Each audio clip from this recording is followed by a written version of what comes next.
আঙ্গুর ফল টক। শেয়ালের সেই গল্পটা ছোটোবেলায় পড়েছিলাম, যারা পড়েছেন হয়তো অনেকেরই মনে থাকবে।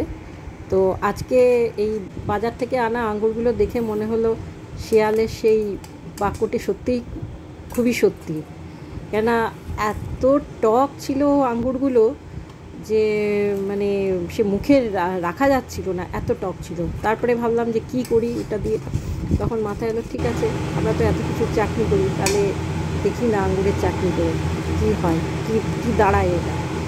আমি এই চেষ্টা করলাম, তার ফল এটা হলো। হ্যাঁ, খেতে ভালোই হয়েছে, খারাপ হয়নি। আমরা অনেক সময় গেস্ট এলে ভাবি যে কিসের চাটনি করবো, ওই সেই একঘেয়ে পেঁপের চাটনি, টমেটোর চাটনি, আনারসের চাটনি। তো দেখলাম বেশ এটা একটা নতুনত্ব হলো এবং খেতেও বেশ সুস্বাদুও হয়েছে। এখন বাড়িতে অতিথি এলে শেষ পাতে আঙ্গুরের চাটনি পরিবেশন করা যেতেই পারে।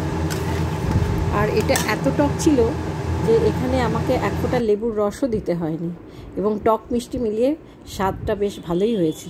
সত্যিই খুব সুস্বাদু হয়েছে। আপনারাও এটা করে দেখতে পারেন। হয় আমি জানি না এটা নেটে পাওয়া যায় কি না, কিন্তু এটা সত্যি আমার নিজস্ব মস্তিষ্ক প্রসূত। যাক, সবাই ভালো থাকবেন, ধন্যবাদ।